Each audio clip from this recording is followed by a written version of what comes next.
Hello and welcome to the IGDA Finland and IGDA Turin little chat together. We're going to have a very interesting talk. There's going to be people from the Finnish side, from the Finnish game industry, and we're going to have people from the the Turin side of the game industry going to talk about. We're going to try to find a little bridge between these, because this is IGDA Finland and IGDA Turin. We're kind of like sister chapters, so we're hoping to get a wonderful bridge and learn from each other as much as possible and set up a wonderful channel of communication for the future. My name is Helli. I'm from the IGDA Finland. You might have seen me here before if you've watched our streams before. I do coordination in IGDA Helsinki. I'm on the board. I'm the chair of IGDA Finland and do all kinds of IGDA things in Finland.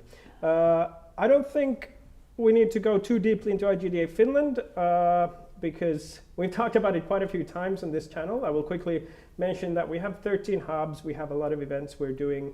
Less so this year because of, well, you guessed it, COVID-19. But even now this year we managed to have a fair amount of online events, and we try to figure out more and more inclusive and more exciting events all the time. But that is it from me. I'm going to let our wonderful representation of Finland speak from themselves first, and because here in studio we have Gabri, so I'll let him start. Yeah, hi everyone. My name is Gabriele Aimon, and you're the first one to understand my name properly because you're from Italy. Usually it doesn't happen, and I'm the director of Helsinki Games Capital, which is also an association that it's aiming at improving the Finnish ecosystem, especially in the capital region. And yeah, I've been in the industry for like 10 years. I was at Supercell for almost 3, leading the outsourcing stuff, and then at PlayerHaven, another very interesting company with ex-Remedy, Rockstar people. It was really good. And then, yeah, here I am. So, who's Wonderful. next? Natasha? Thank you. Yeah, I think we could go in the order of the screens we have over here. So, Natasha, next. Thank you, please.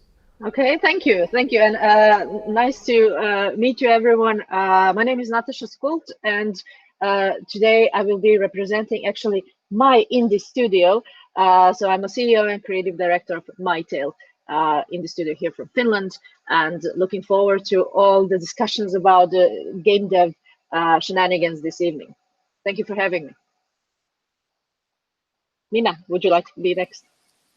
Yes. All right. Hi. Nice to meet you all. I'm Minna. I have a background of 8 years in games, mostly in producer and artist roles, and most recently I founded a games company, and I'm the CEO and co-founder of Boom Corp, and we're a small, still 4 people, but hoping to grow next year to a larger company. And our game Boom Slingers is actually coming out this month. So yeah, I also have a bit of IGDA Finland history. A couple of years ago, hopefully I could become more active, but yeah. So that's all for me. Okay, thank you very much, and I think that is it for Finland for now. And IGDA Turin, please take it away. Hello everyone, my name is Jami Salati. I'm a board member and chairperson for IGDA Turin, together with Tiziano Giardini, that is here with us. Well, we are very excited because IGDA Turin is the first chapter, Italian chapter of IGDA in our country. So we are very excited about it and scared at the same time. So and we are very glad that Natasha was the first person to introduce us to IGDA and helped us a lot to create everything and settle down everything. So but we can move on. I would say we can introduce our guests. I will start with Valerio, if you want. Yeah, sure. Thanks for having me as well. I'm Valerio Di Donato. I'm CEO at 34 Things. One of the independent companies here in Italy. We're not independent anymore, but that's pretty recent. So I still have to get used to the new terminology here. But yeah, again, thanks for having me here, and I'm super looking forward to hear a lot of stuff from the Finnish game dev scene, because that sounds, some steps ahead of us, and it's always interesting to know the future, Okay, thank you very much. Marco, why don't you introduce yourself? Marco, I think you're muted.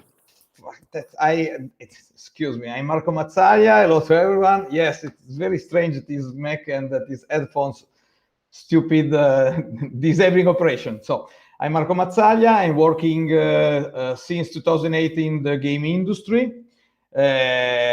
Now I worked for Milestone, Ovosonico, and Mixed Bag, and now I'm making games and video game stuff in a B2B environment with Synesthesia.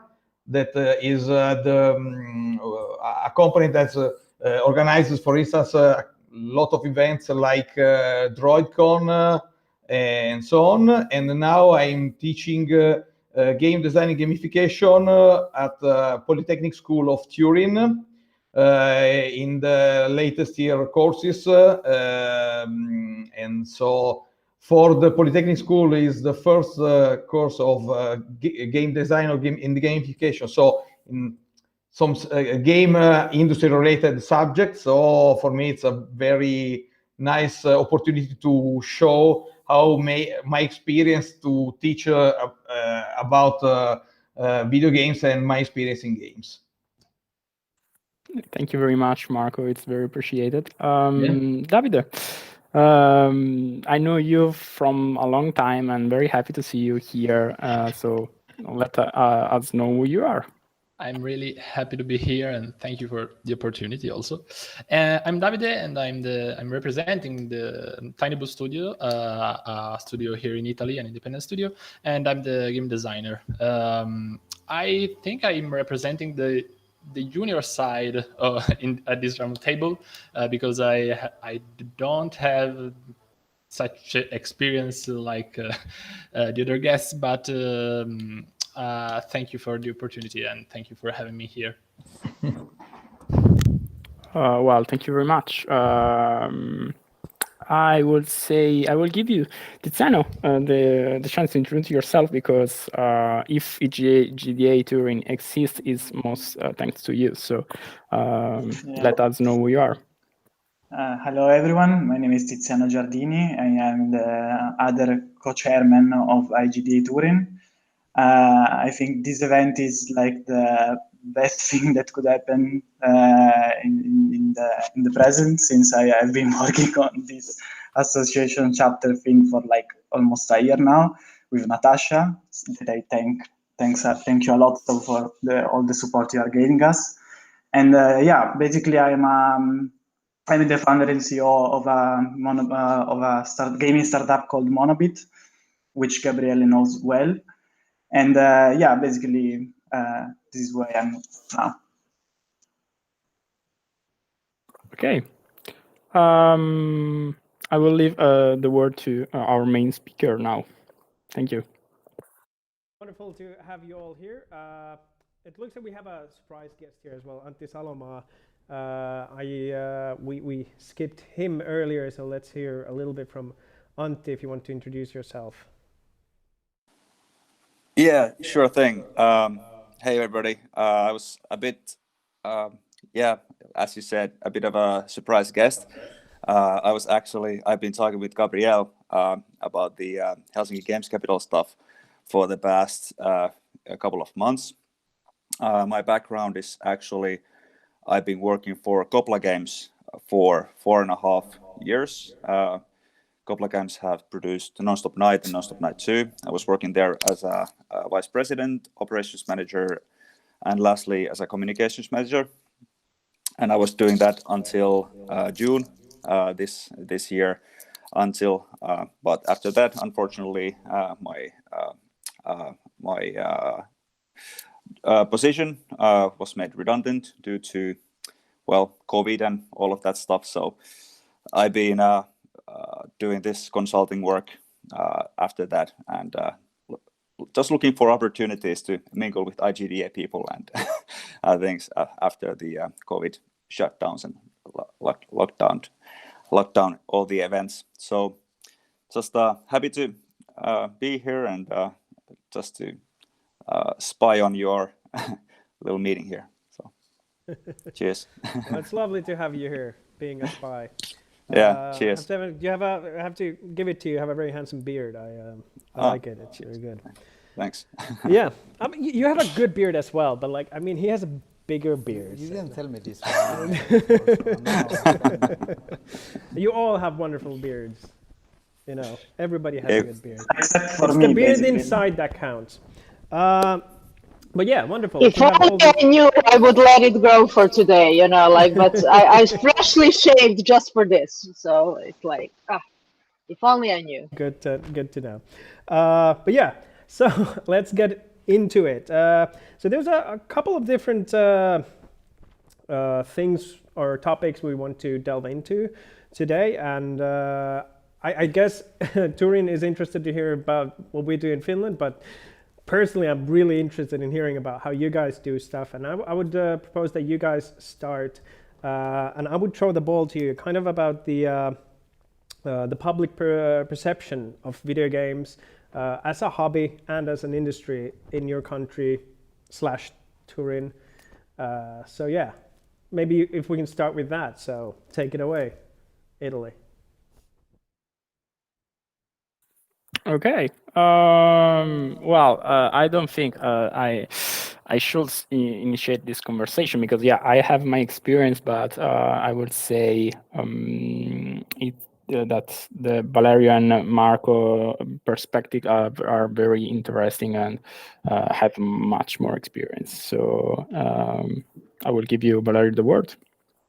Thank you. I mean, I would like to start mostly because probably, the stuff I have to say about this topic specifically should work also as an introduction to Marco Matsalia, because, I mean, is an integral part of the indie scene here in Turin. So, yeah, let's start from the very beginning. So, I always knew I wanted to make games, for a living. And that means I started doing like something as specific as possible in my early studies, which also means, my bachelor was in computer science, but with a very specific target to media and entertainment. And then my master's of science, the one I got in Copenhagen, Denmark, was about games technology. So, my entire life so far has been, specifically aimed towards game dev and everything that has to do with games and education. But it's interesting for a couple of things. One, because one of the very first people I met from the industry was Marco Matsalia, who was actually having a lecture at my university in Milan, and that was like, I don't know, 15 years ago, something like that. I mean, Marco is one of the key people here in Italy because he knows everybody, and he probably influenced way more people than everybody knows about here in the country. So first of all, and the second part is like, I would say that the perception of game dev as a real world job definitely changed in the last years, and I mean that's to some extent, and I will probably have like the other guests from Italy that cover about this specific topic. But just to bring a bit of my personal experience here, I still remember the fact that my parents, for instance, they've been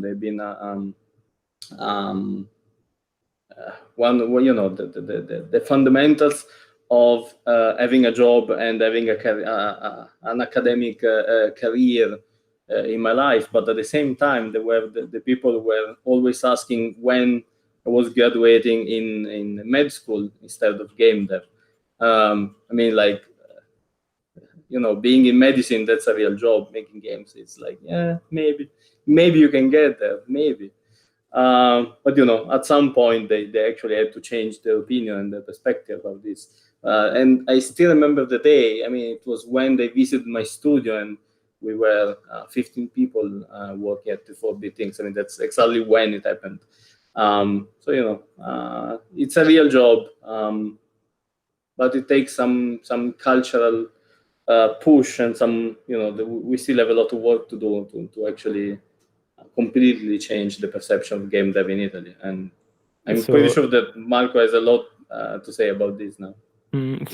Sorry if I step in. So you are saying that 7 years ago, when you started for Big Things, there was this perception of the public that being a game dev is not a real job, and you should do better in your life. And after 7 years, you are saying that the perception is basically still the same. We are doing something about it, but we have to keep pushing because we can achieve more, basically. That's a very short version, yes. That's okay. Correct. Sorry. Marco, go on. Okay,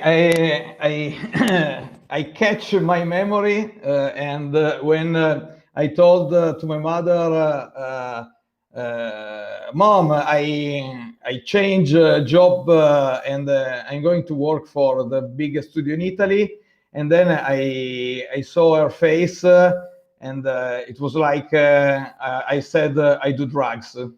Okay, so the perception was not so good, and then she was worried about, but maybe when you will be 45, 50, you will be too old to work in games. So I'm worried. And so now the worries are finished because she saw and she sees that I get a wage, I get some money, and I make some very good, very nice experiences. So, but this memory leads, in my opinion, to the cultural problem in Italy that is maybe can explain the strange situation in Italy about video games. So, for instance, in Italy, you have about 1 billion for 500 of money of income from for video games. So people buy a lot of video games, buy and play a lot of games, starting from console, also from mobile and so on. But if you see all the companies, maybe I can say 60 millions in is the value of all companies in Italy. So this is maybe a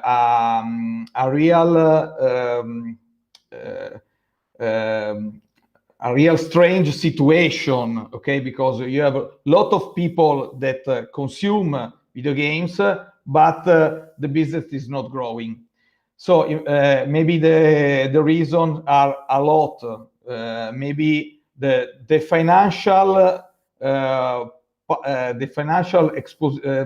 the funds in Italy are very hard to get. Starting from the cultural problem, because if you go to some banks or some startup, some VC, some venture capital in Italy, you say, yes, I have the idea of my life, I want to make games and so on. They see you like, yes, okay, more or less like, they see you not seriously. This was in the past. Now, hopefully the idea is changing because people from industry from the other countries have bought some Italian companies like Milestone, like Free for Big Things. So some stuff is moving, but is moving very slow. So also when you try to make some game for a B2B environment, for instance, for the maybe also mega Italian corporation from the energy or from the food, for instance, Ferrero, but it's not Ferrero, but I try to communicate the size of the company. So very huge companies in Italy when they try to make some project related to games, they want to invest little money.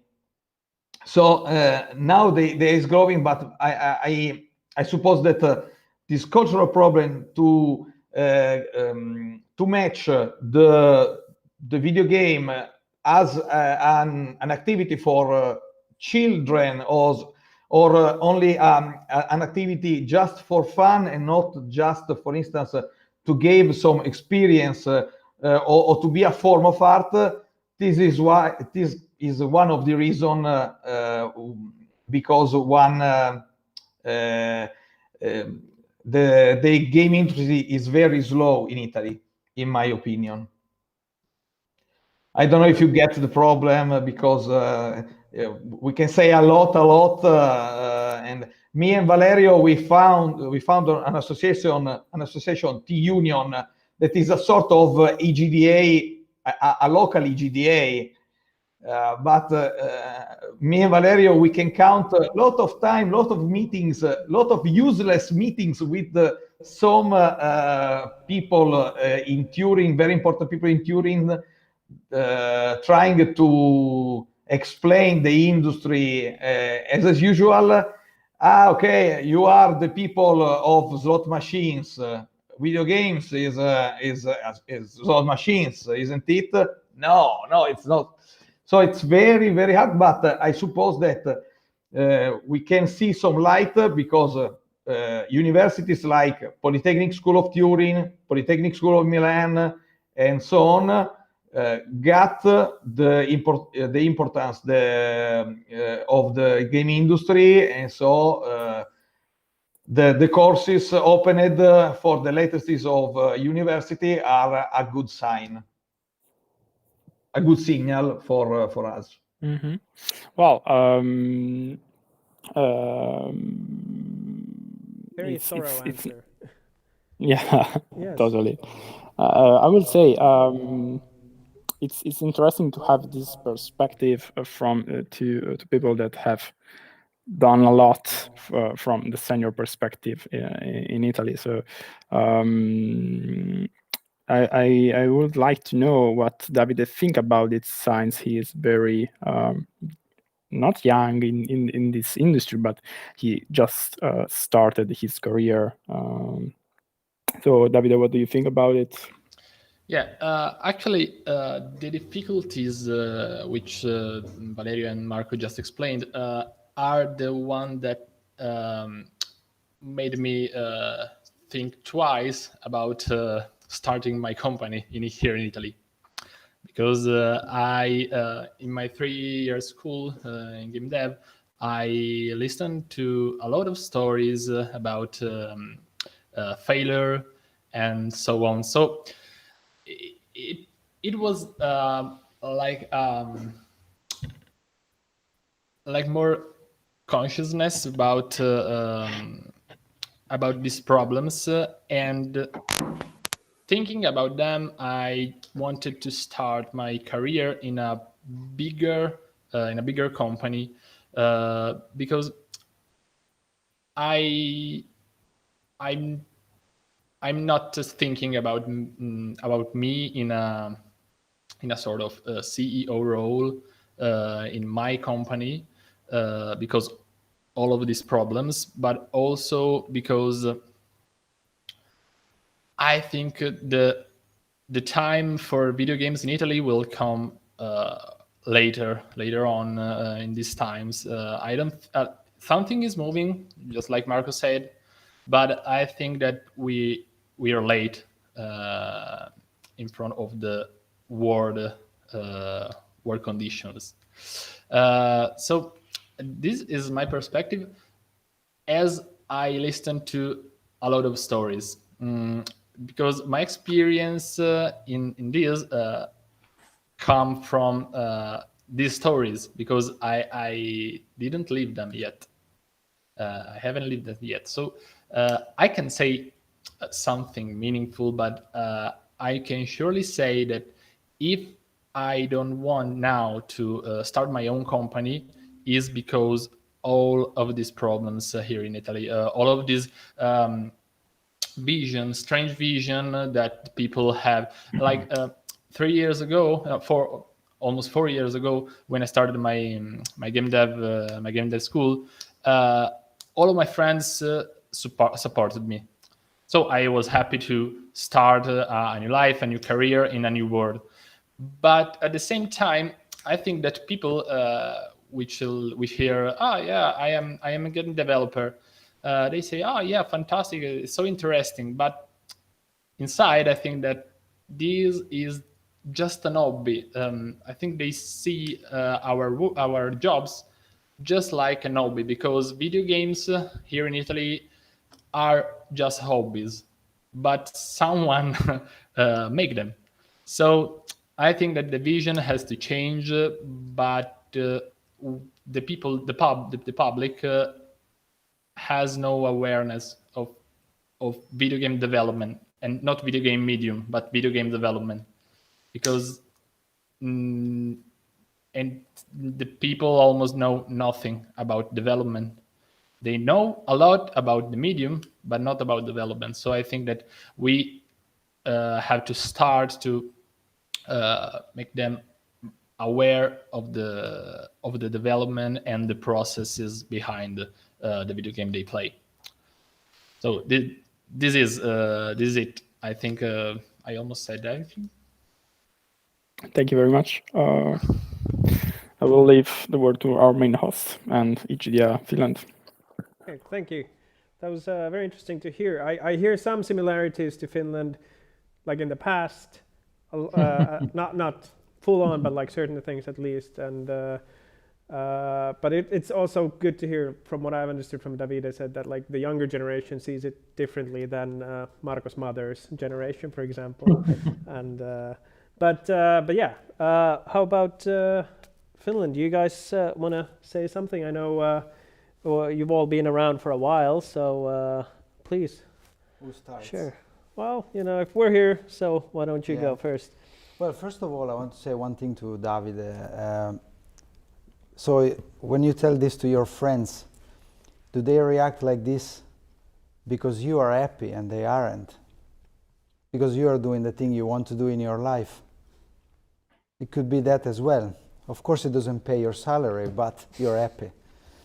But in any case, I really, so Valerio and Marco, I mean, same thing happened to me. Like my mom was like, "What are you doing?" and so on.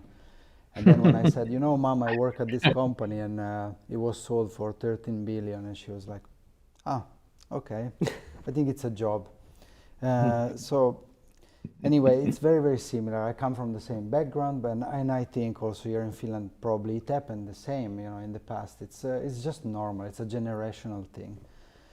What's different, you know, for me, you know, I come from abroad, so I was brought into this culture. First of all, I was very, very welcomed because IGDA was already here. There was a lot of people working in gaming already. And then the success of a couple of companies like Rovio and Supercell really boosted, like, you know, everything else. It was like a chain reaction. What I have to say you know, I did work for companies, private companies. I did work for public companies. So I have a bit of both, like in terms of perspective. I have to say that the government here really understood the potential of this industry. I mean, it's sad to say, but if you go to someone and tell them and talk with them with numbers, taxpayers' money, that's the clearest thing you can ever, clearest argument you can ever have. So, of course, you need to talk about this because it's true. The industry here is like, what is it, $1.5 billion only from Finland? Last or number more. I saw was 2.3. Yeah, 2.3 billion industry just in Finland. So obviously it brings a lot of taxes, the city is happy, but it also brings a lot of very talented people from abroad. So what happened is obviously the government understood the potential of this industry and made everything as easy as possible, or for me, coming from Italy, where everything is so bureaucratic and so difficult and so paperwork, and people are still using fax machines and so on. So here it's so easy, like just to make an application to whatever government like entity you're using or you're talking with. It's just so easy to get a response, get support, and then there are all these local associations like IGDA and others that can really take your hand and kind of guide you through this industry, so you don't feel like left alone. There is, of course, also here the downside of because we have such successful companies here in Finland. What's happening is that the level of seniority that is required to join this company is really, really high. So students are sort of having a very difficult path to enter the industry. So what's left for them, it's it's not the only option, but one of the few options that they have is to have their own company. And when you are 22, 23, I don't think it's a smart thing to do because there is a lot of suffering ahead of you. Of course, like I said, there is really like a good support system, but still, I think Finland and all of us here working need to do better and to be better to support the youth. So yeah, that's how I see it here, and I don't know, I went a bit all over the place, but I guess you got my point. Yeah, thank you. Also, this is probably the first time I've ever heard anyone speak highly about the Finnish bureaucracy. Usually it's very opposite. Because you haven't lived in Italy. That is maybe true. But yeah, how about Natasha? Or maybe Minna, did you have something to? Yeah. Like I had, in like the I just order wanted. of the screens here. Oh, sorry. Yeah. Okay. But we can also yeah. Go ahead if you had something to say. No, please. Sure. So like on what Gabriel said and what you also like explained on Italy's situation, like I think, well, now I'm representing like a company and being an entrepreneur, but I think it's changed a lot even in the past like 7-8 years. And when we're talking about generational gaps, I don't think in the fields of, let's say, architecture or something else, we would talk, let's say, 5 to 10 years as a generational gap. But those industries have like hundreds of years of history, and for the games industry, I think that's a big plus that we can actually change a whole ecosystem in 10 years. Like 10 years ago, Rovio was just like Angry Birds was just becoming a thing, and the whole mobile scene was still to be developed. I started like making games when we weren't actually sure if 3D in mobile games is going to be a thing, and it was already a big risk thinking like that was 10 years ago, and now it's all different. And considering like government support and entrepreneurship, I think it's definitely like Gabriel said, we have a problem of having lots of people, and we have good school system and good universities in Finland for all these students graduating into the games industry, but then we have this gap in these kind of junior roles for them to grow in. And I kind of agree with Gabriel as well that it's probably not the best decision to make to found a games company right after you graduated. I still feel like after 8 years of working, I'm a bit early, but this was something like we felt really passionate about. And anyways, I feel like that's the way it should better go. And if entrepreneurship is the only option for a person, then usually it comes with a lot of suffering. So, but in the end, like what we've gotten support from the government, and we've been able to pay salaries from the get-go when we founded, and combining private funding instruments with public funding instruments with government grants, and all of this has been really amazing. But yeah, I hope that entrepreneurship would be a free choice and not something you have to do, since it's a lot of work. So, and you get a lot of good experience from working in these big companies. Definitely. And maybe. Sorry? No, you go. No, I was just going to add to that at the moment, I think 27% of the Finnish game industry are, foreign people, like who've come to Finland. So which speaks a lot about how they're willing to, approach people from abroad because they're senior level people and bring them to Finland and help them to relocate, than, take students and, help them naturally evolve into that position. Because the industry has grown so fast that the need for those things doesn't have time to naturally grow with it. So they just grab from wherever they can. So yeah, it's definitely. I myself teach at a university. But the stream is down for technical problems, I think. Okay. Then Our let's see what technician happens. said that we have a. Also a friend working of on it. mine told me that the streaming is It's down. Yeah, it's Yeah. down. Yeah.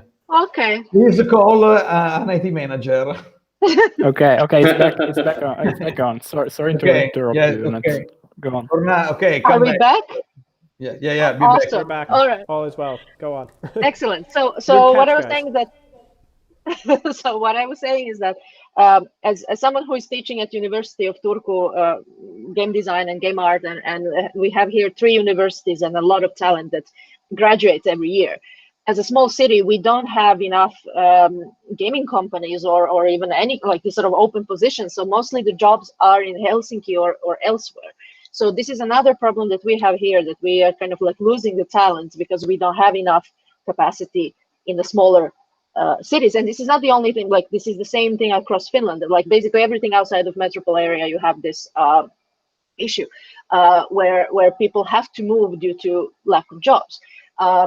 On the other hand, what I must say that besides this governmental support, which of course, I mean, it's like once there is this sort of super hit, like with Angry Birds and so on, then actually people get to like actually see the reflection to through the taxes and so on. And but Finland is all in all has always been, in my opinion, as someone who comes also from abroad, open-minded when it comes to utilizing novelty in various disciplines. And there is not so there like the mindset is completely different than in South. I'm originally from Serbia, so bureaucracy and the paperwork and all that, I mean, here is a lot of paperwork, but I can completely understand what kind of the things that our Italian colleagues have been speaking about. So when it comes here, another big point that what is really beneficial in Finland is not just through IGDA, this is one thing, but people, in a sense that we have a small amount of developers, but there is a huge support and there is no competition, zero feeling of competition between the teams and the companies here, which I cannot really imagine kind of answer, and I haven't seen anywhere really such openness. But this is something that is really crucial for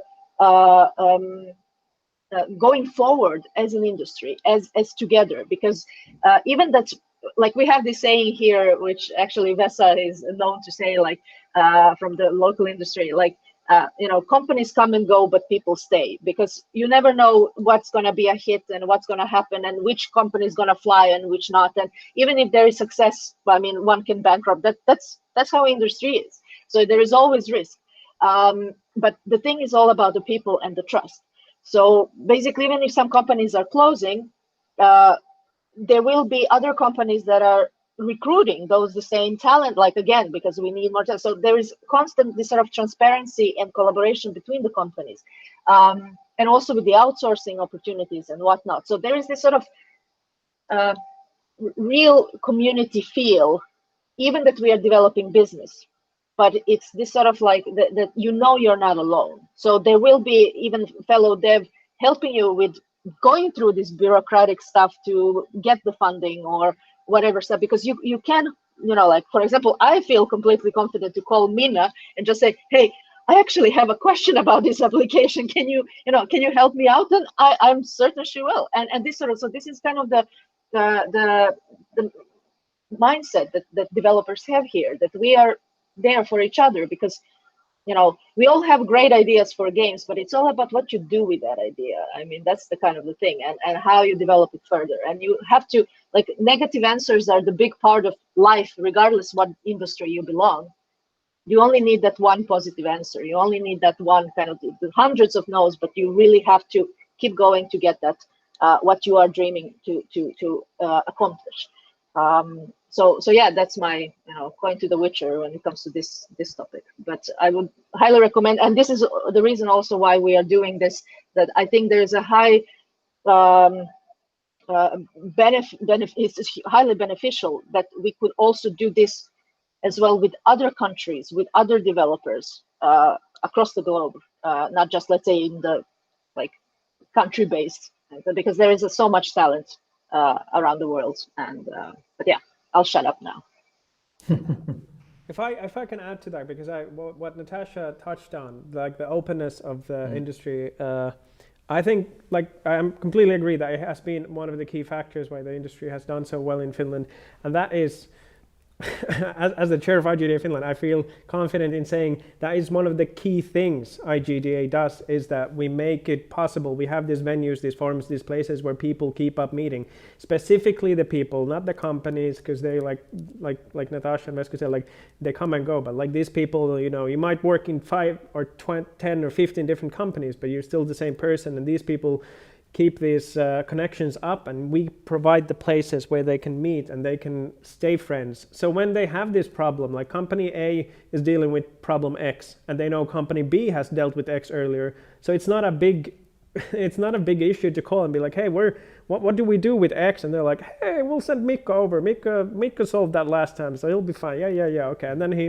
goes over, and then they work together, and that has been an incredible strength for the industry, because what's good for one company in the industry is good for the industry as a whole. And if there's something, I've been to IGDA events as a volunteer in different countries, and I think that's the biggest difference between, like, the example in Scotland to Finland, or Midland Europe to Finland. Like, it's that it is very much a community, and that's maybe the biggest thing I recommend to kind of bring with the IGDA. And actually, that would be really interesting to hear from you guys. Like, how is the IGDA part of Turin? Like, how is that working out for you? And like, how has it been going on? And yeah, thank you for the question, because I just wanted to add up on that. I can say that IGDA, from my perspective, from I think my age perspective, who wish to work in the game industry in the future and have a career, was something that is necessary. Is very, very necessary. We felt that a lot. I remember with Valerio in the past couple of years, he tried to create a connection like you described it in Finland, a connection where everyone can help each other, share stuff, share knowledge, because an idea is just an idea and I can stole that. But some way, in our industry, in our, I will say, in our country, in our being Italian, there's something that is very that hold on the idea that you can always trick me, you can always steal something from me. So if I have a concept, I'm working on something, I don't show it to you, because then you can steal it. And that's a true story that I have experimented with it at Gamescom many times. So and with IGDA Turin, me and Tiziano and all the other guys that are helping us, we are trying to create exactly what you described, a place where the individual can feel safe about judgment and expertise, everything. You don't know nothing about game industry is not a problem. We can help you. We can share all the knowledge you need to. This year we are trying to create a space where people can meet each other. The only thing that is very bad is that the COVID is not helping that. So we are doing our best. We are doing our best with this kind of events. I really hope that there is a lot of Italian people watching us today, because that's what I wanted to say from a long time to everyone, that there is the possibility of working in this industry without experience toxic personalities and bad stuff like that. We can do it like it's just a job. It's nothing exceptional. It's just a job. So that's what we are trying to build. It's early to say we are achieving what we want, but we are trying to do our best. I don't know. I think all this discussion relates a lot with the seniority topic we wanted to discuss about, at least for me, because I always felt that there is a huge seniority problem in Italy. Maybe it's just my perspective, but I don't know. I never felt a junior-friendly environment, at least for me. At every interview I did, most of them in Italy, for a job position, I don't know. I never felt very welcome or accepted as just a junior that wants to show you what he can do. So I don't know. I wanted to ask this to everyone here. What are your personal experience as a juniors, when you were an entry level in this industry, and what that gives you today to behave with someone that is now an entry level? Actually a great question. Who wants to go first? I can say something. Maybe. So I actually started my career in gaming late. So I was already 30, or not yet. I was 29. But yeah. So imagine, like I got to this company. There were people younger than me, and so on. But I never felt this problem of acceptance. And probably that's also because I lived in other countries before coming to Finland. So when I lived in Ireland and in Spain, maybe in Spain is quite similar to Italy, but in Ireland I was 22, I joined the company, and they just looked at a person that wanted to do a good job and really pushed himself to do it, and that was it. There wasn't a stigma, that came with me or my age. And the same it was here. So of course, I hired junior people, but I never really cared about it. It was more like about culture fit, like wanting to do something good. What did they bring to the company that I don't have or my team doesn't have? So I don't think here there is a lot of, there is the problem of junior people not having many options, but I don't think it's. I actually know what Yami says. It's just like you're young, therefore you suck. It's not like let's give a chance to this person, or this person has potential. Let me help you too. I can walk together with you and take you where you want to go. But it's just a stigma. I remember working in Italy before. So I left when I was 22.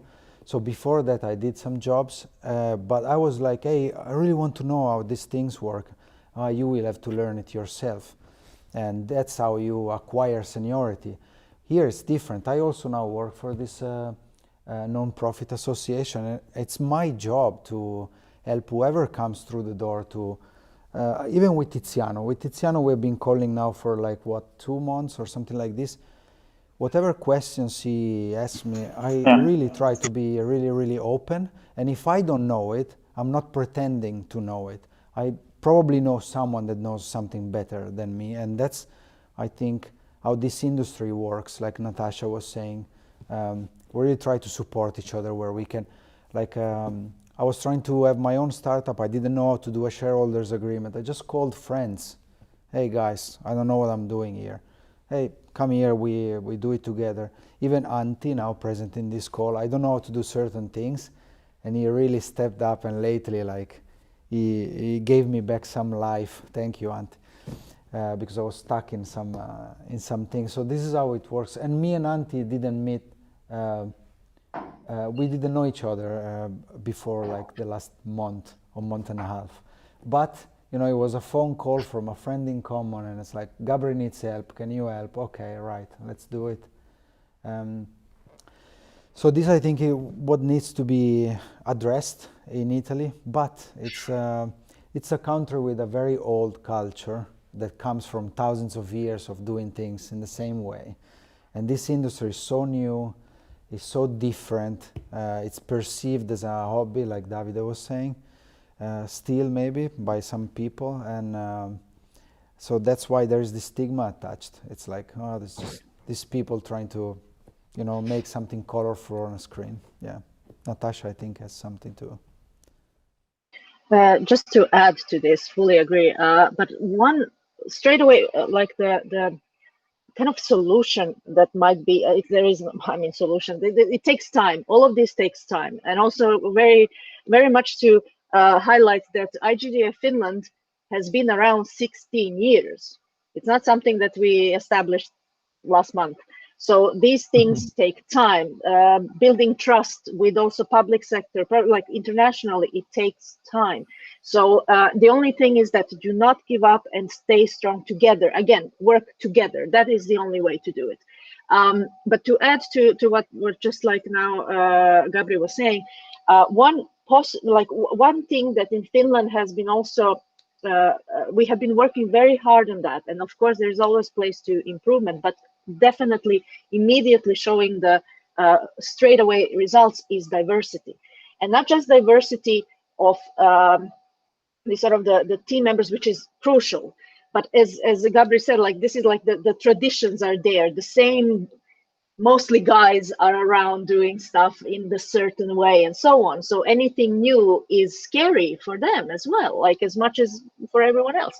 So the thing is that diversifying with gender, minorities, and so on, people from abroad, but also most importantly, expertise, because there is the whole thing that games are done only by, you know, coders, engineers, and maybe few artists. No, you need to have expertise from so many. It's completely interdisciplinary approach of the game as a whole experience that you are designing. So you can't have, you know, if you have three guys who grew up together, who eat the same food, who play the same games, what innovation are they gonna make? Like that's it. You need to challenge yourselves, and as a creatives, that this is what we need as designers, as creatives, that we challenge ourselves through this sort of creative discussions and so on. And the only way to do it is to, you know, pick brains of different approaches and so on through diversity, and especially diverse know-how. So, for example, having this sort of like people from humanities, from history, literature, and so on involved in the world building, you know, art historians and generally artists also, like working on the different fields, not just, which Italy is, I mean, the cradle of it. So it's like, so these are the things. I can say that I'm a classical artist by my occupation. I mean, my master's is in classical Roman painting techniques. And that helped me so much when it came to the actual game art development. And even in my PhD doing about the art replicas and copies with the IP and copyright, which is the same IP and copyright laws in the games that you do for third-party IP, you know, working. So all of this know-how is super important to bring to the games industry and share it openly with the rest around. But that is one of the things that really is in Finland, that sort of we are not really afraid of such. And this is also comes from the education as well, because Finnish education has been really this sort of, again, really open to try new stuff, and it's well, obviously success is out there, but just saying this is sort of like diversifying the ecosystem is something that, again, through, for example, IGDA, I can tell you the first time I was attending IGDA in Helsinki meetup, I don't even remember how many years ago that was, but one really big cultural shock for me was that the moment we entered that venue, and there were some huge names there just chilling around in their hoodies, drinking beer like nothing, with a bunch of, also there were students, there were hobbyists, there were indies, there were also, I said, like CEOs of really big companies at the time. And it's like, there is, the moment we all stepped to that kind of, you know, doorstep, the titles went off. We were all equal in that sense, that we were all sharing our stories, all our, you know, like failures and so on. Like we're just like talking to each other as fellow devs. regardless of kind of seniority and so on. And also back in the day, there were not so many women really present at the gatherings that you can actually see. Nowadays, there is a huge difference. And just we actually discussed that. It's sort of like that you can see with your own eyes that now, like, it's so diverse. The whole meetups are looking so wonderful, and everyone is welcome. And so this is something that was a huge cultural shock for me in a positive way. That, like, this is why, even that I first started working in the industry and then started being kind of like active in the community. This is the reason why I wanted to be kind of to give back and also to be part of this. That this was something completely mind-blowing for me as someone coming from Belgrade, which is all about who is like on which title and so on. So this was my personal experience there, and yeah, so this is something that definitely as a kind of best practices, I would like to also like that it would continue also to, that we can share this experience with the world and Italy as well, obviously. But yeah, this was something that definitely has a huge impact, positive impact on the way how this industry here is developing forward. I would like to hear the opinion of Minna and Valerio as CEOs of two different studios. What their opinion is about talent acquisition and junior culture, senior culture, stuff like that in their studio, and how they work around it.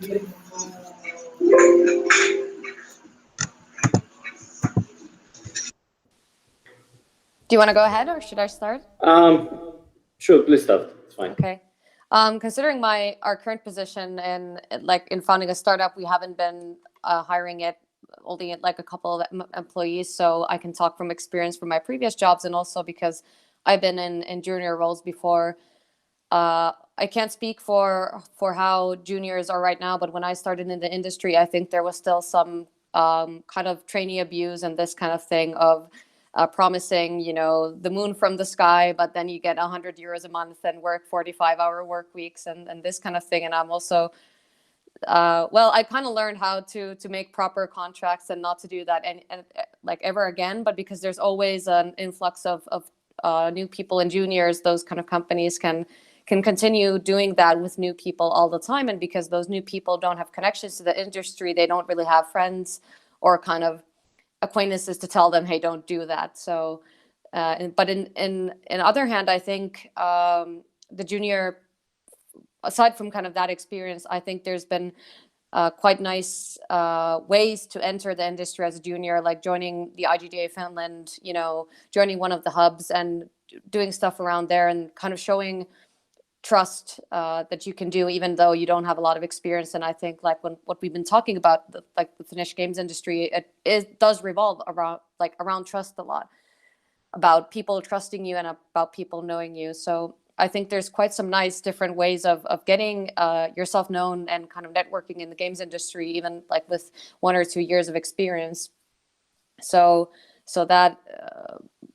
that's what I can say from kind of the junior culture. For us as well, like we'd love to hire a trainee team to our company, pay them well, and let them like run, let's say, one of our live products or start a new game prototype, and we could coach them and let them do. This is something I'd love to do in the future. And like what companies could do more is kind of have trainees, especially these kind of big companies. We have in Finland, we have already so many games companies with plus 50 employees. They could planned a trainee or junior or two in all of those teams. And I think they could benefit both wise. I don't think like juniors are like a disadvantage in any case. They can provide a lot of new information and lots of new skills that maybe others haven't thought about. And even if someone is a junior in game development, doesn't mean they're junior in experience otherwise. Like I always love to see when people from other industries like architects or let's say traditional, maybe like some mathematicians or anything, like join the games industry and show something new. And those people might need help in like games industry tools, but they're definitely not juniors in their experience. So I don't think it's this straight like junior senior kind of problem but more how do we support people in different, and people might do like might have a 10-year experience in games, but they want to switch to a role. Let's say they want to become an artist or a programmer after being a producer. So there's all of this as well.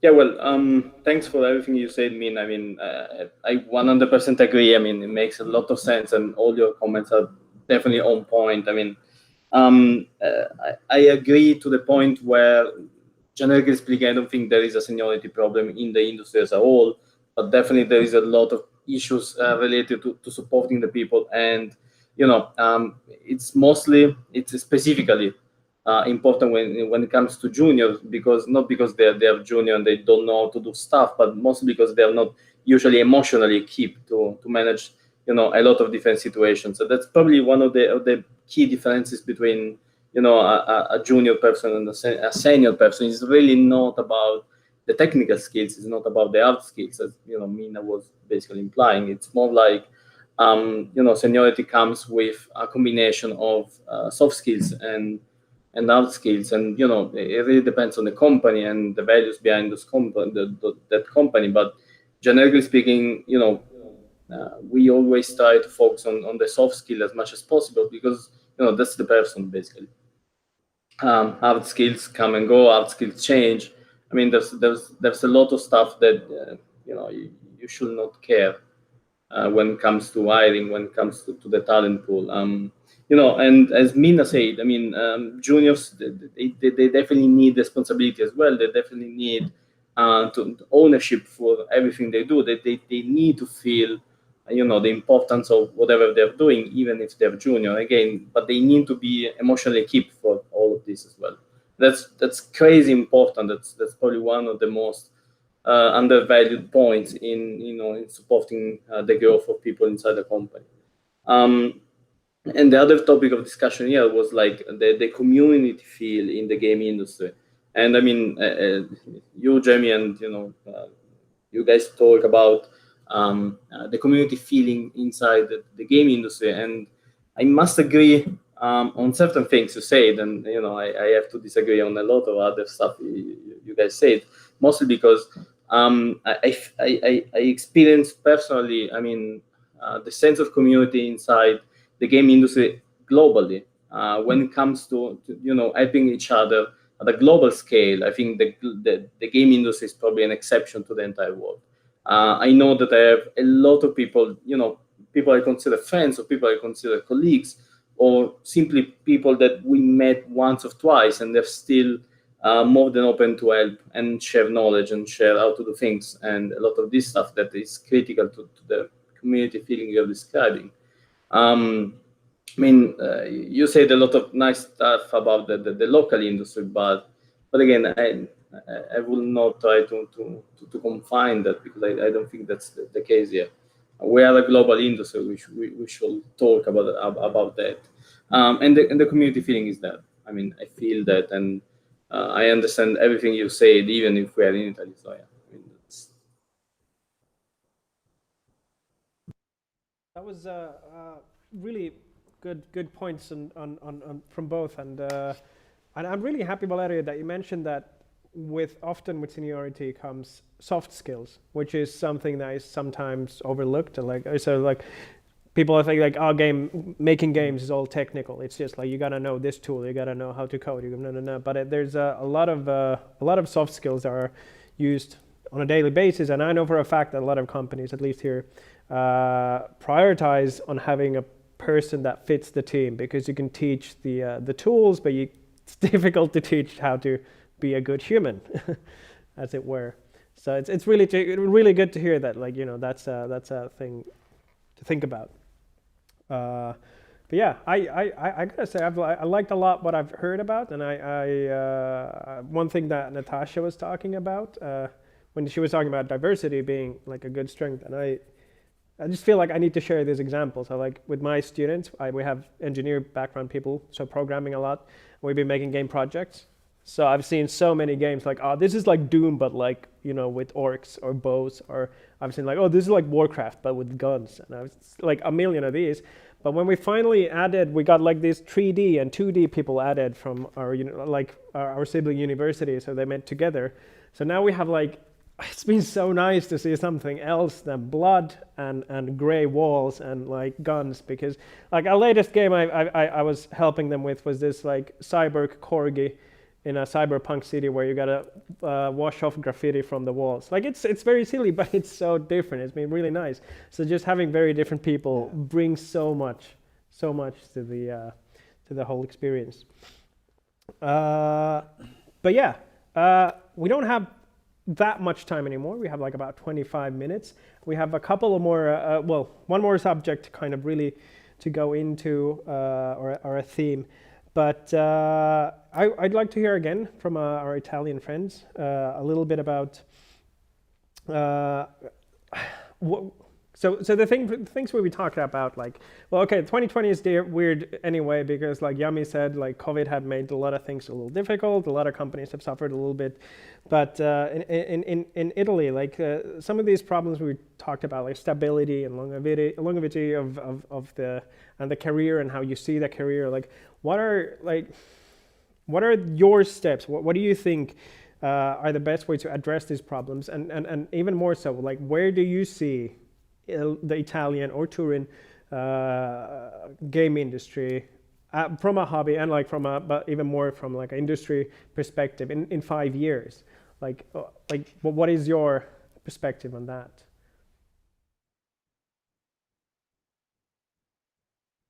Anyone? Marco's smiling and laughing a lot, at least. Marco, what do you think? I mean, you've been here for a while now, so it's probably your turn. It's a very hard question. I can say I can't complain for my entire life, but I am an optimistic person. Well, I decided to stay here in order to imagine a future with the game industry in Italy will improve. But only for maybe one reason, because maybe it was also the reason why the game industry was born in Turin. So a bunch of people came back from their international experiences, came back to Turin, and they were able to share and to build up the game community and the game industry in Turin. So I suppose that maybe the people, the bad people will be old, okay, and the new people from also abroad experiences will come up to Turin, and then maybe the future will be okay. Also because the culture will change about the game as a tool, for instance, to learn. Now in my career at the moment, I'm holding a lot of meetings with teacher in order to use, for instance, the video game and in the teaching phase during the schools. So maybe the teachers will have understood that the video game is very important in order to give some experience, and maybe that if the students will grow up with this stuff in mind, so not the video game is serious, playing is serious, maybe we can have in 5 years a better industry, okay, a more stable industry. Now maybe the acquisition of Milestone, of 3-4-bit things, in my opinion, as I said before, are very important steps. Also, a step like the Ovosonico experience was very important, because Sony gave money to make a studio here in Italy, and the trip was more or less the same. A person for people from different experiences came to Italy. Massimo Guarini from the experience from Japan, Gianni Ricciardi from the experience with Ubisoft in Italy, but Ubisoft is French. So this is the very good recipe in order for me to have in the future a growing game industry. As Natasha said before, the mix of culture, the diversities, in my opinion, the best period, the best time in Milestone was when up to 8-9 countries, people from 8-9 countries worked in the same place at the same time. So it was amazing because we shared a lot of knowledge, we shared experience, starting from junior to senior. So this is the key, but is the key hard to understand now in Italy, but maybe in the future the level will change from very hard to hard, in my opinion. But it goes. Thank you for sharing that, because it's also showing the examples. For example, through companies like yours and so on, like you're showing the example also to other developers. I can tell you from our company. I mean, we as an indie company, we really focus on the company culture and also how we this sort of like. Especially driven with the soft skills and all that. But I can just give one example. We have a lot of interns, especially because, as I said, like locally we have universities that students are searching for spot for the training and so on, and it can be even 1 week thing. It doesn't matter. I insist that the interns are being part of the team, that they are really being part of meetings, design process, giving their opinion like they are. So even if they're like, but I don't know what to, this is it. You want to be part of the industry? Now you are here with us, and we want to hear your opinion. And so many times, so first of all, they get really inspired, but also we get, again, this sort of like challenged by sense that, oh yeah, because you are so deep in your project or the projects that you are working on, because we do a lot of gamification, by the way, in our company, lots of B2B stuff. So then you get, you kind of lose also objectivity in a sense that when you're so deep in certain projects, you can't really see anymore certain details. So fresh pair of eyes is essential. And so yeah, showing the example like that. And then I can say already that we are not the only one anymore that does this approach. So people are really eager, because some before, in one moment it was also like, oh, like having interns, you have to babysit, kind of blah blah blah. No, you don't. If you integrate them properly, so showing the example, kind of how and what is also really important. Again, by time, of course, culture will change, but someone has to show how. And it doesn't mean that we know how. We are just like going with the flow, and you try the best, and you see, okay, this didn't work, but then this, but you have to also let people trust people. So basically, when it comes to junior and senior part, one of the things that now came to my mind, what is the big difference there, because industry is so young. Like you are the senior after 4 years of being someone like what like anywhere else that would be like a noob anyway, if you have been 5 years in here there, but here you are kind of like, oh, veteran, 10 years in the industry, like, oh my god. that's silly, but this is how it is.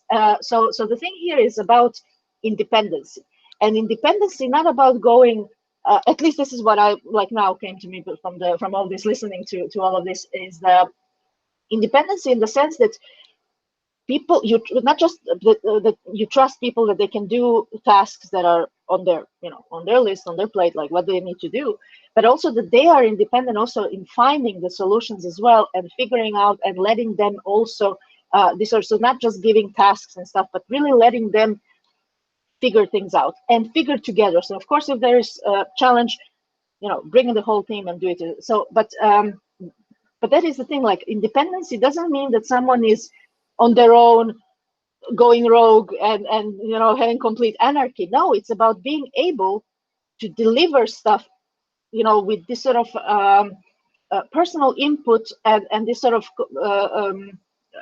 own way of doing it, which again is teamwork. But you do have to also train this independency, and that's where the seniority really comes. Because when you really don't need everyone to kind of like do, that's where you are senior. Like when you think about it in a way of in our industry, which is so young. I mean, so that might be one of the kind of what the independency level. What is junior? What is senior? Kind of, because years in the industry mean nothing. Tools are changing. We are, even that we have been in the industry for quite a while, like we are learning new stuff all the time. Like and market changes. Player milieu changes, everything changes. So you have to constantly, keep evolving. Even as a senior, obviously, you have to constantly learn forward. So, but yeah, I would say this sort of like independency. That was one thing that I wanted to add. So, what do you think about it? Like, everyone in this call, like, does this reflect also in Italy? I think that was kind of what I noticed from the Finnish. Independence is very hard, a very hard goal to get when you leave an intern experience, because as interns, usually the company view the interns as a weight, okay, and they usually give staff. Some loser stuff because it's interns. He doesn't have any experience and something like that. But sorry to interrupt. I didn't mean that interns should have independency. I kind of had these two topics there. No, I was like talking about the interns, like showing how to deal with interns. Yeah, sure. Seniority, yeah. But the key sentence for me is more or less on average company, not in the game industry, Italian companies, but in general in Italy, the idea of interns is a sort of a way to have people not paid at all, okay, or maybe it's a different idea from. In terms of the idea that you communicate in the previous time. So maybe the game industry made by people with different minds, because they come from a different experience, can change this idea. But because people came from a different experience, not usual. In my opinion, one event that changed this idea is not related closely to our work experience, but for Turin was the Global Game Jam. Because we started in 2014 with a very crazy idea made by a proposal from a friend of mine, and a friend of Valerio, Giuseppe, that 2 months before the Global Game Jam started, he told, we make a game jam in January. It was middle of November. Maybe it was more or less this time in 2014. And in 15 days, I understood what was exactly a Global Game Jam. And the idea was, well, we are going to meet 25, 30 person. Nobody is interested in Global Game Jam. Nobody knows. Suddenly, in January, we had 91 people crowded in a place, and it was wonderful because these people shared the passion of video games, but got the video game development experience as a different work experience, and some people decided to change the previous job in a job in the game industry. And we discovered that people would like to make games, but they didn't know how, and the Global Game Jam explained in 3 days, and it opened some unexpected windows for people. Sorry. Yeah, that was great. I remember. And so, in my opinion, this is the key. Not the game jam as event, but the game jam as message given to people. If I can, I see that we have just 10 minutes, something like that. I will. It would be nice, I think, because we talked about a lot of important stuff. I think from the importance of juniors and seniors, the importance of the public perspective on the game industry and awareness, and also we talked about a very important point, that is the soft skill of being a human, we can say. Have an emotional approach to your job. I will like to share with all of you some data that comes from this DevCom of 2020 that show, I think, a very interesting thing, because we talked about fairness, basically. Because when it comes to being a junior, a senior who talks to a junior, you have to be aware that you will be his mentor. So you have some power on him, but at the same time you have a lot of responsibility on him. And I think that the base of all the relationships in a very kind of relationship is fairness. So something that a lot of people don't know is that I will say globally this fairness is not that clear, because we can see that there are huge gaps between diversities and inclusion. The most common, and I'm afraid, is the average salary differences between women and men inside the industry, and also the huge difference of salary between different positions inside the studio. So we are speaking about something like 10K of difference in the average salary. So I would like to know very briefly if what are your thoughts about it, and because I think that once you have this fairness established in with someone, that's the good start for a relationship, because unfortunately this is a job, and for all kind of jobs you have to be paid for the work you do in a fair way. So I know it's a tough question and you just have 5 minutes to answer it, but I think it's a very important topic to talk about. Say something, since of course. yeah, so well, it's a good question, but so I'm joining a new company after at the end of this year, actually at the start of the next year, and we all pay ourselves exactly the same.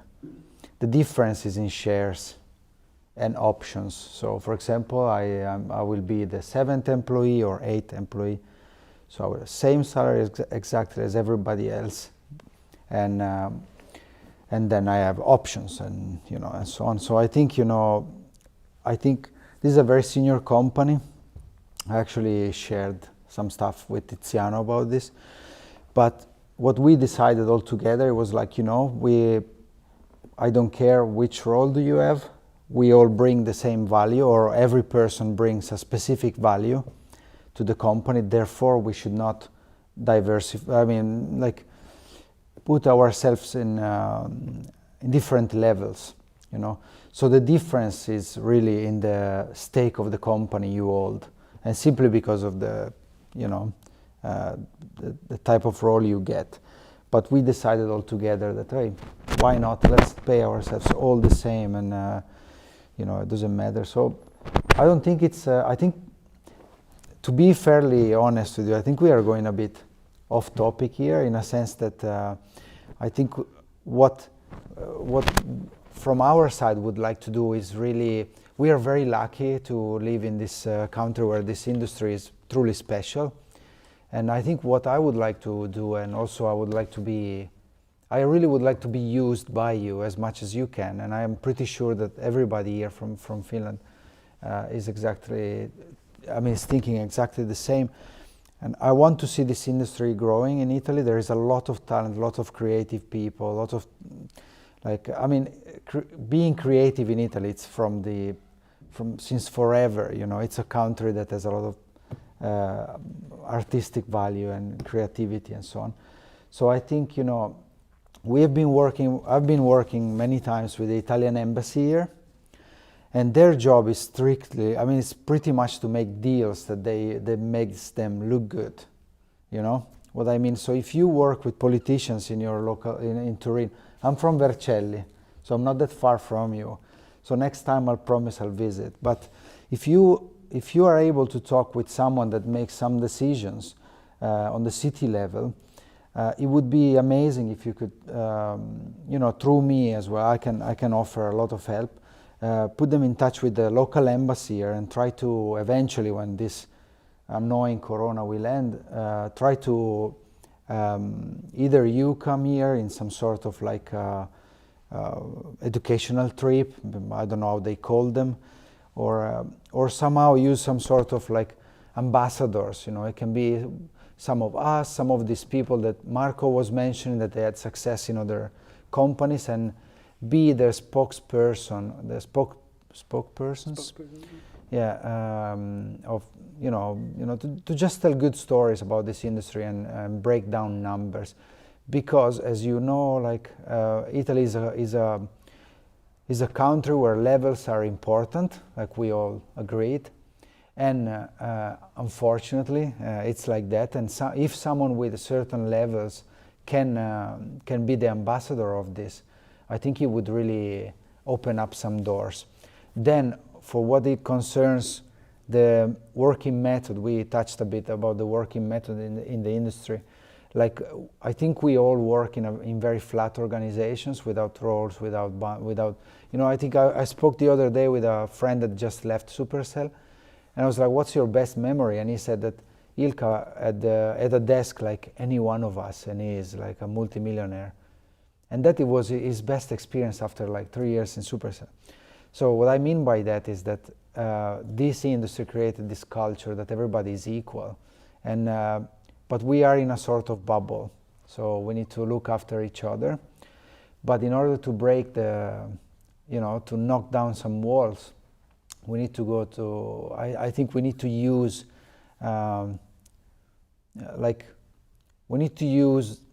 like a smarter approach, in a sense that here, for example, here I have lots of access to the embassy, the local embassy, and like I said, their only interest is to do this mission. How do you call them? Like missions, sort of things. Like what do they want is that they can bring knowledge from this country to whatever other country. So I think we should use these tools more.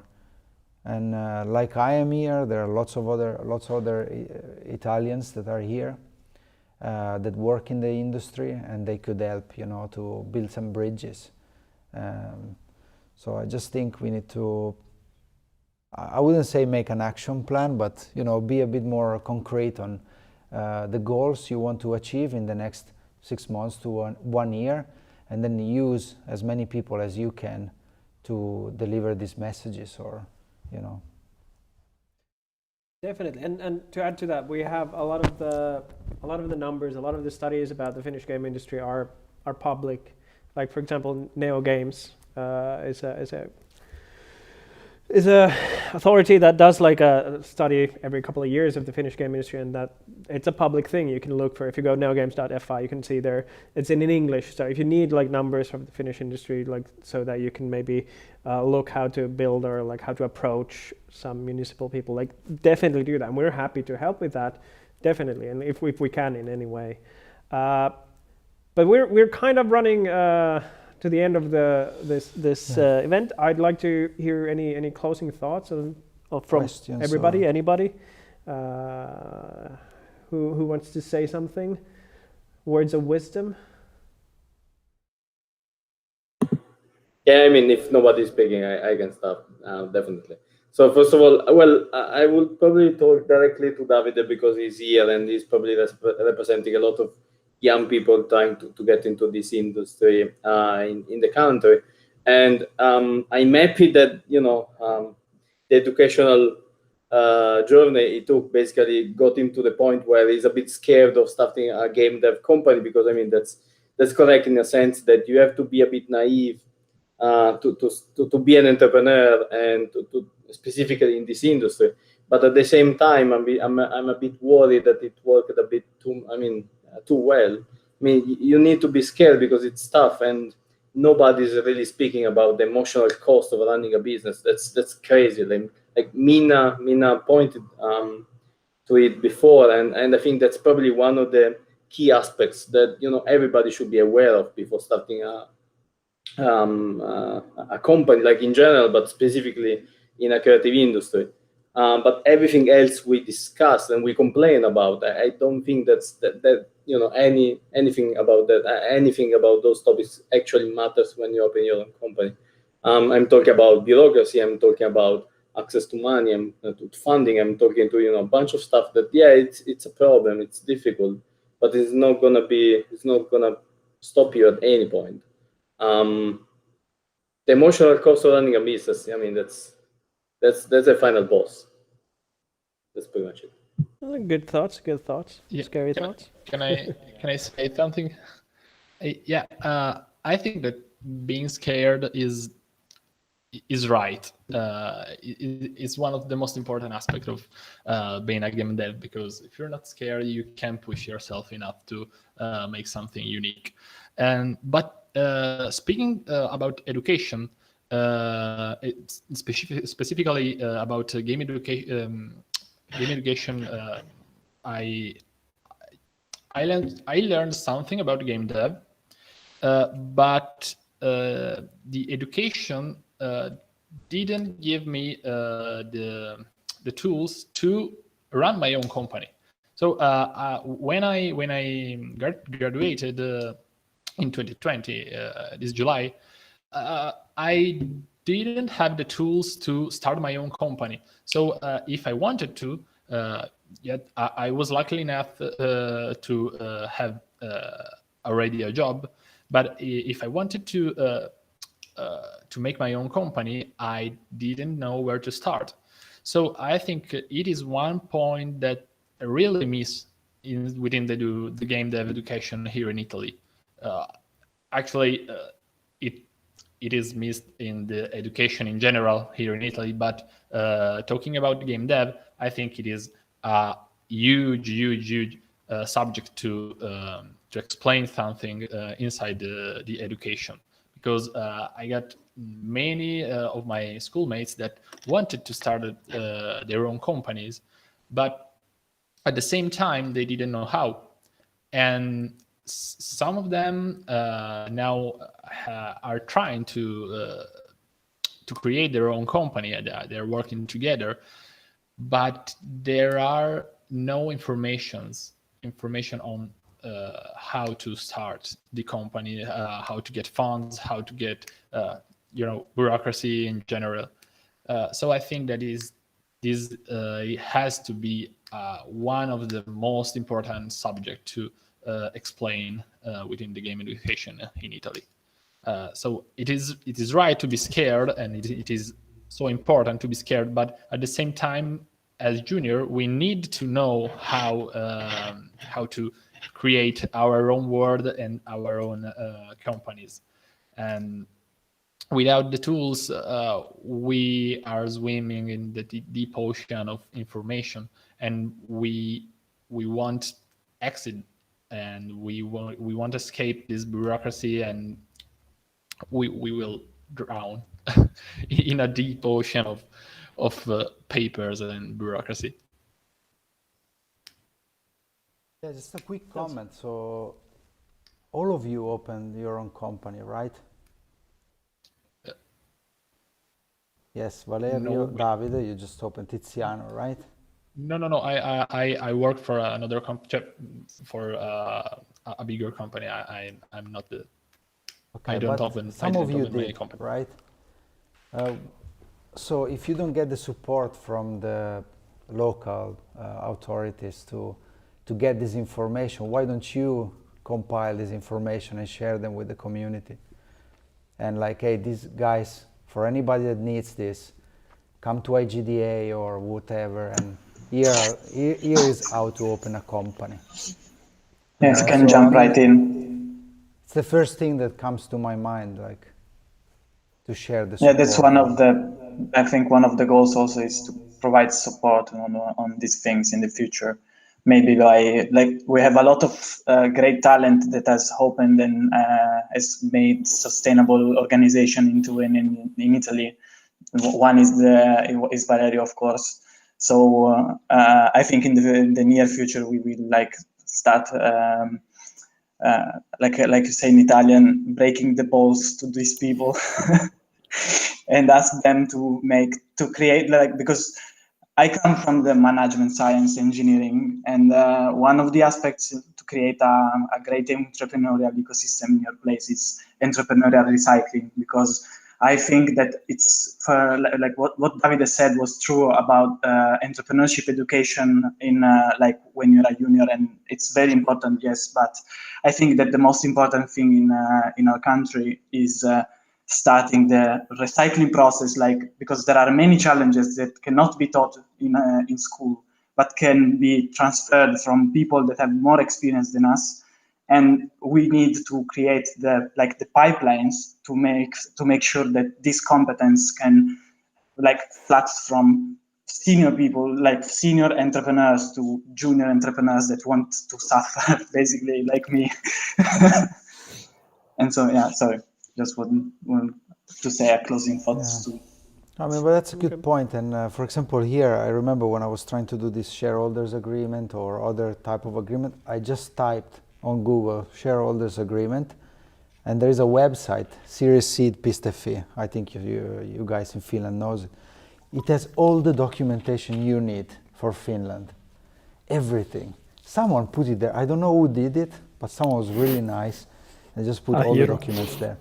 And I think the same here, it's like, you know, someone could make a page or some collection of document or things that, you know, and just share it with everyone.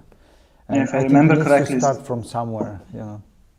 If I remember correctly, something of this kind has been opened like 2 weeks ago. But I think that the games industry of Turin needs to connect more with the tech industry, because I've seen many like initiatives on entrepreneurship education in the city, and I want to like push some kind of connections, because maybe some stuff is there, but we need to create a connection between the game industry and the tech industry in Turin. I'm gonna take here, like, we could go on with this for a while, but like we need to shift. Probably. I have a family. I think everyone is yeah, hungry. so yeah. We can take next one. Minna, do you have any closing thoughts? Yeah, I'm going to be brief with this. It was really nice chatting with you and also hearing about all these different perspectives. I just hope you guys, especially in Italy, all the best.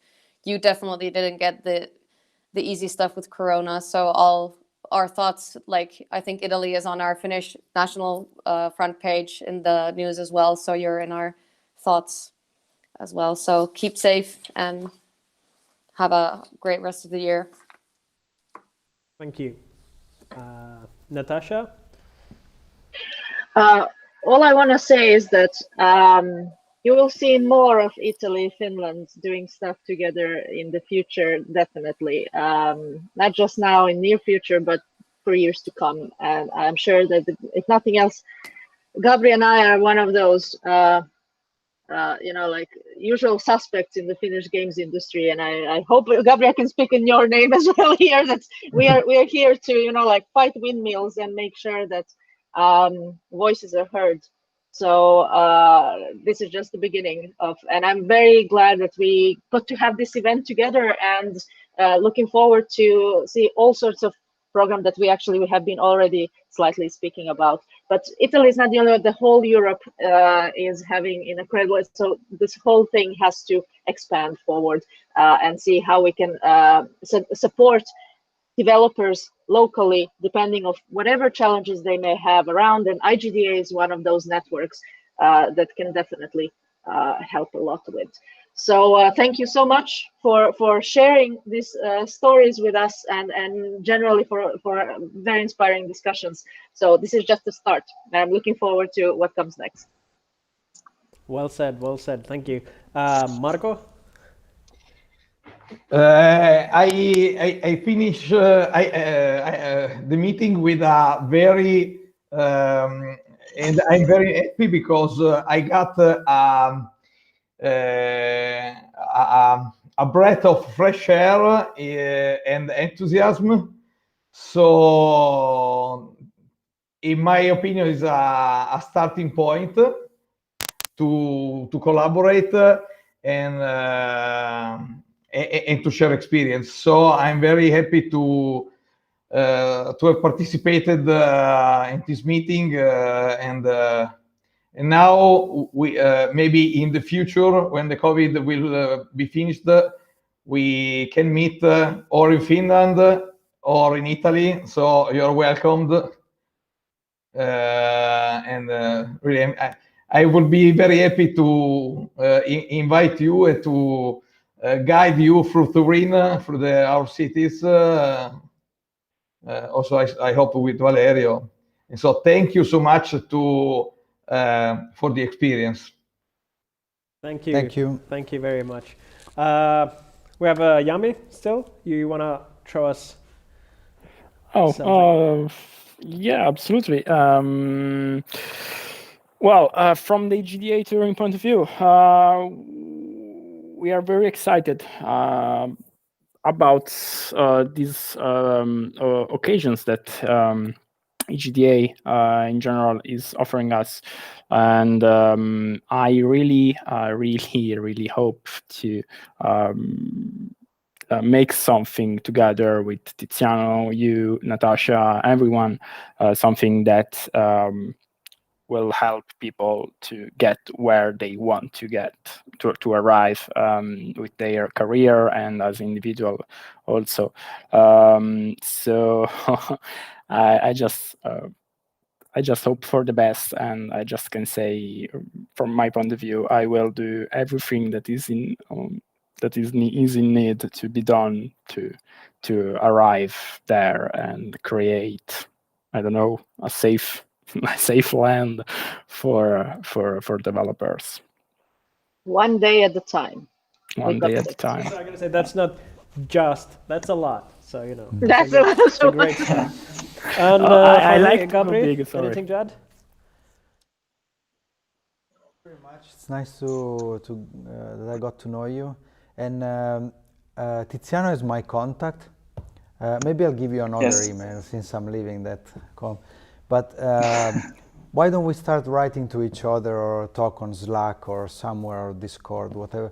And I can be of like your Finnish Italian guy here, and with eyes and ears in the ecosystem. And if I can help in any way, just contact me and let's try to talk to each other. Okay, perfect. And I can say I know Gabri, so I know these are not just empty words. Like, he honestly does mean this, and I think we all do mean these things. And from sure. And from me, like Marco mentioned, that like it would be wonderful to meet you one day, all face to face. And I really do hope, not only so that COVID-19 would be gone, because I'm kind of done with that thing, And it would be, I actually mentioned to Gabri earlier today, I've never been to Italy. It's one of the few European countries I have never been to. So it's, you know, Turin. It's like, who needs Rome when you got Turin, you know? So I'll be more than happy We to were visit. once the capital of Italy, by the way. But yeah, so this has been absolutely delightful, and I do hope that we can get like more and more cooperation between IGDA Turin and Finland, and let's make these things happen. And I think we can have some great events in the future together. Thank you very much, and thank you for everyone who watched the stream. And take care, stay safe, and all the best. Bye. Goodbye. Bye. Ciao, ciao, Thank you, ragazzi. everyone. Goodbye. Ciao, ciao. Cheers. Bye. Stay safe, guys. Bye.